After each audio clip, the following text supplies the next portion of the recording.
Hi everyone, I'm John and welcome to the Fit Life channel. Razer is a 20-year-old global company created by gamers that dominates the gaming community. Its high-end laptops and peripherals promise exceptional performance and extreme durability for many years. It has many long-term passionate supporters, but there are those who believe it's overpriced, overhyped, with horrible customer service and short warranty periods compared to its competitors. One of the biggest complaints about many of their products are that they only have a 1 to 2 year warranty period and start to fall apart shortly after it has expired. I've been using a variety of Razer products on a daily basis since 2019, from laptops to keyboards, mouses, and even a speaker system. I will give you my experience with their durability and if they do truly fall apart within a year or two. I will also give my recommendations if you should buy them based on how durable they are. So let's go find out if Razer's claims that their products are extremely durable are true, or are they really overhyped as others have claimed.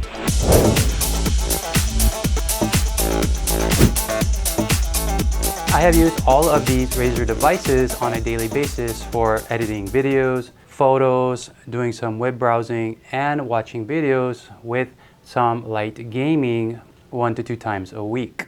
The average temperatures that they are used in is anywhere from 27 to 36 degrees Celsius plus. So this is a very hot and humid environment that I operate in.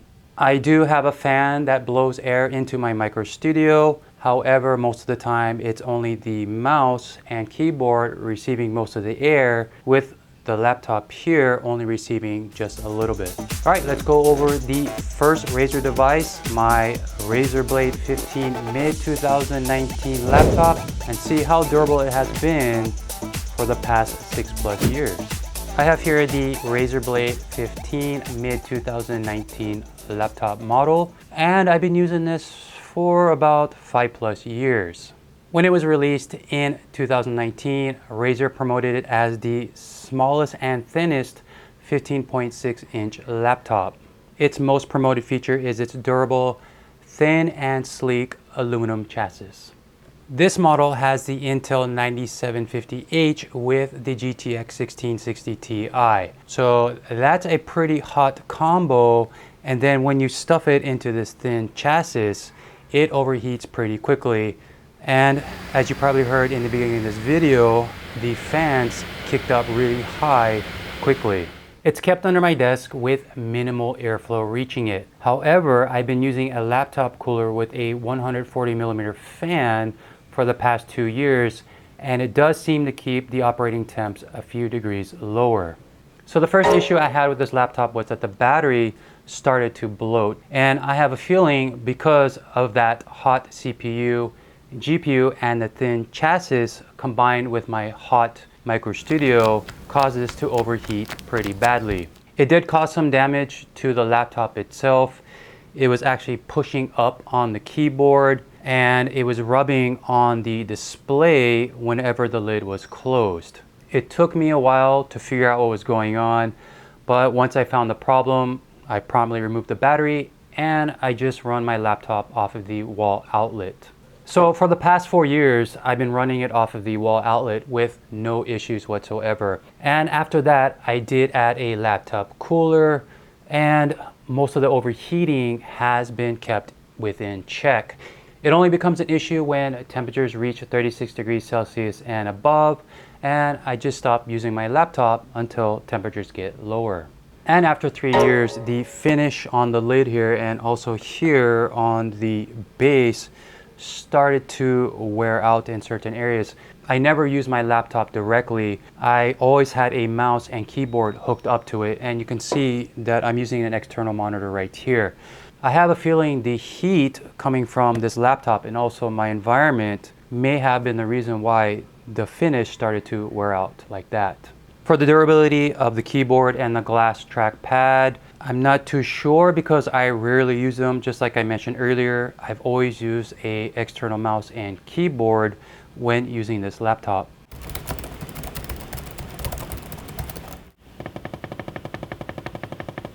Another issue with this laptop happened after 4 years and the GPU fan died out.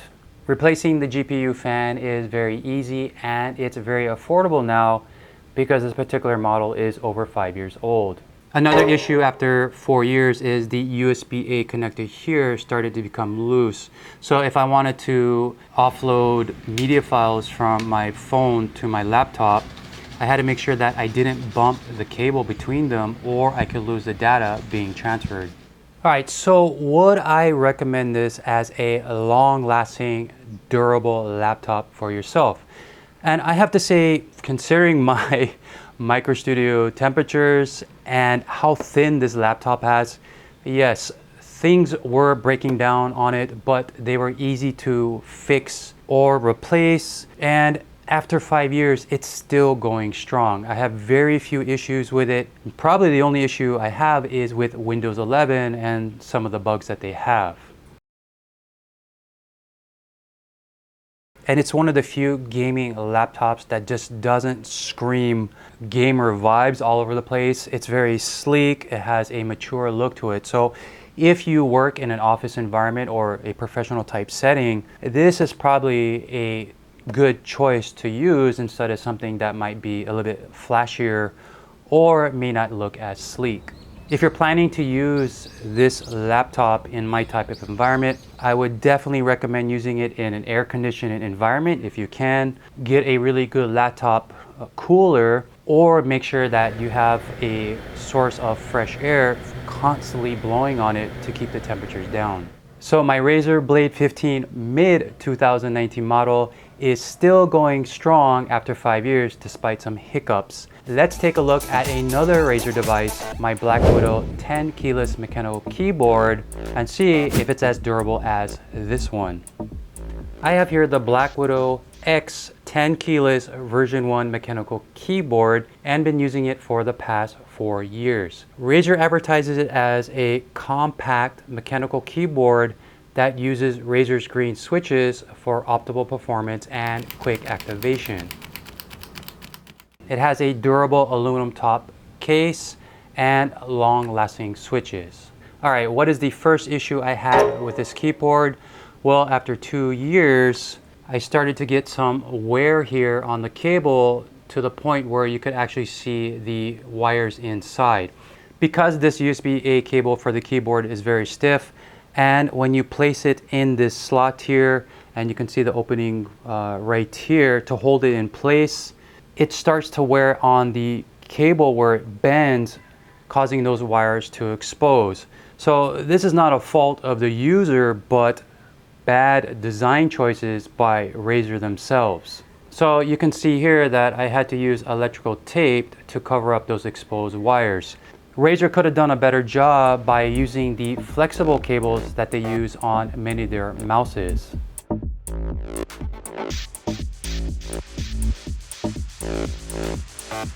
Another issue I've had after a few years is that the adjustable foot on the left side became loose. So if I want to prop this keyboard up a little higher, it doesn't stay in place. So there's a chance if I push on this keyboard hard enough that it will just collapse on me.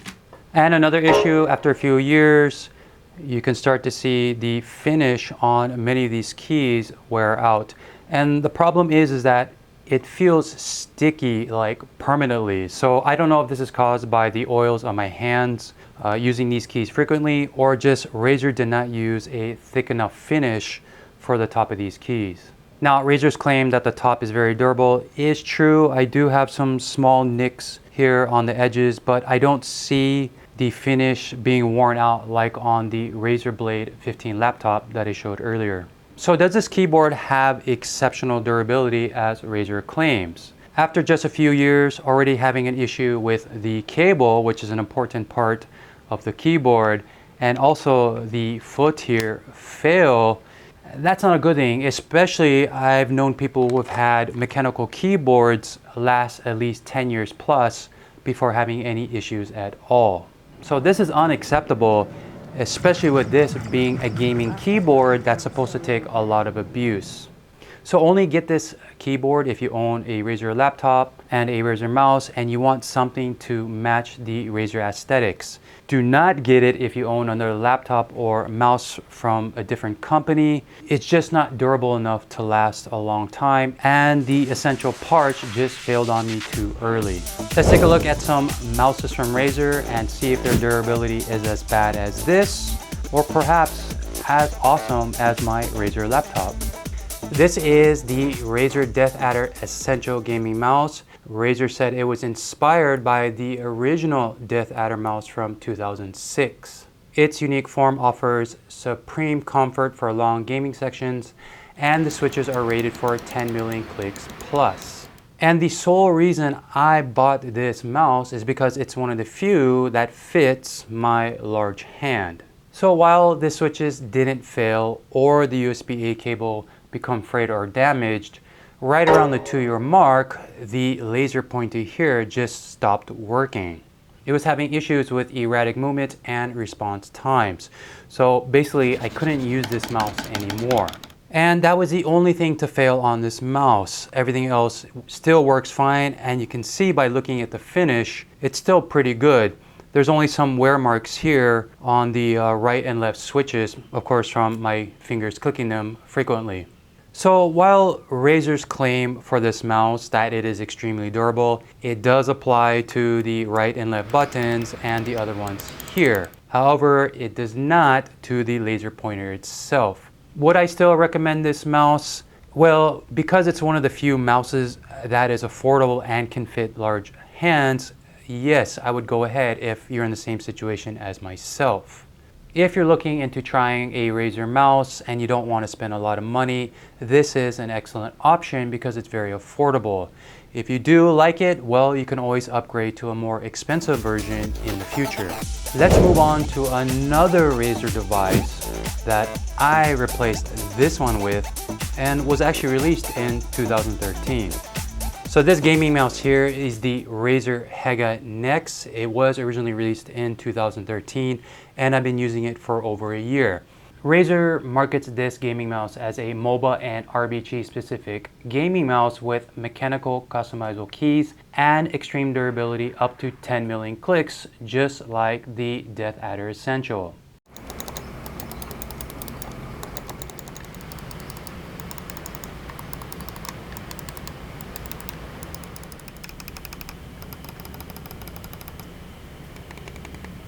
Even though Razer has discontinued this particular one, you can still find it brand new from many third-party sources. However, you're more likely to find it used on sites like eBay. But be careful when you're buying from eBay because I've seen this listed for up to $300 US used. So was I crazy enough to pay up to $300 US for this mouse? Not at all. I was able to find it for only $10 US in very excellent condition. So after a year, the first issue I encountered was the center thumb rest here keeps popping off. So if you tend to rest your thumb here or use these buttons while gaming or for other tasks, that might be an issue for yourself. Also, the lighting here for the buttons are starting to fade, and I don't have an idea why that is happening.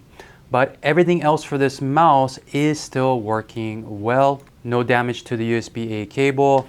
And actually, when I look at the finish, there is no signs of wear either, unlike my other Razer devices. So it's still going very strong, and despite these minor issues here, it doesn't hinder how I use it. And would I recommend getting this mouse? I've seen on various forums that this particular model has lasted some users for 10 years and up, which is pretty amazing.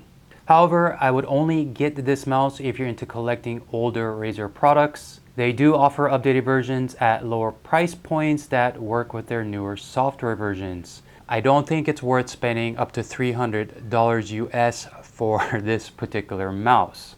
For the final Razer product, let's take a look at one of their unique desktop speakers and see how durable they are. So the speaker system I'm talking about is the original Razer Nommo 2.0. Those were those circular looking speakers that didn't come with a subwoofer.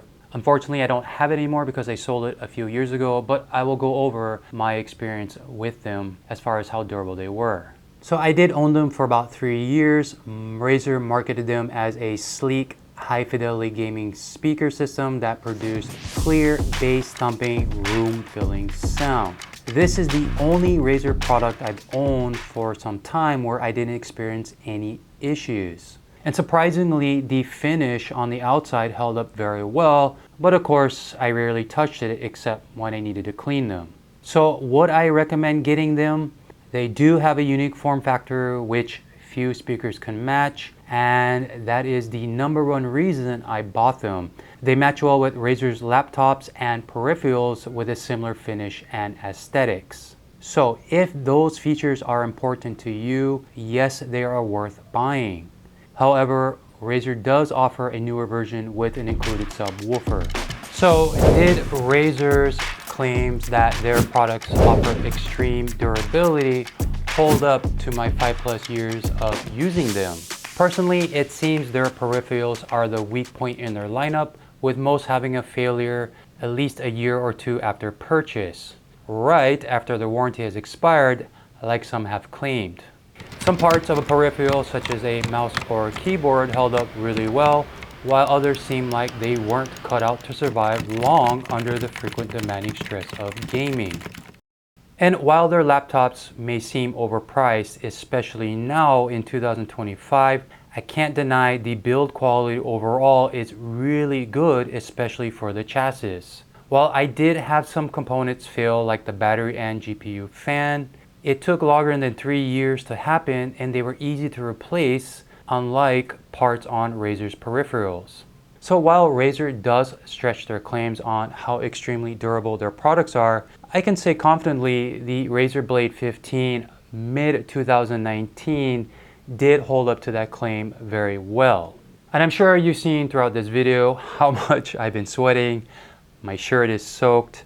And this is a very hot environment in my micro studio. And I have to give Razer credit. Most of the parts made it at least 1 to 2 years before there was any issues. I've owned products from companies such as Asus where they just failed within 6 months. That's it everyone for this video. I hope you found the information useful. If you do own Razer products or you have owned them in the past, please leave your experiences in the comment section and let's get a discussion going on what you think about them. Please don't forget to like, subscribe if you haven't done so, and until next time, stay safe, keep learning. I'll see you in the next video.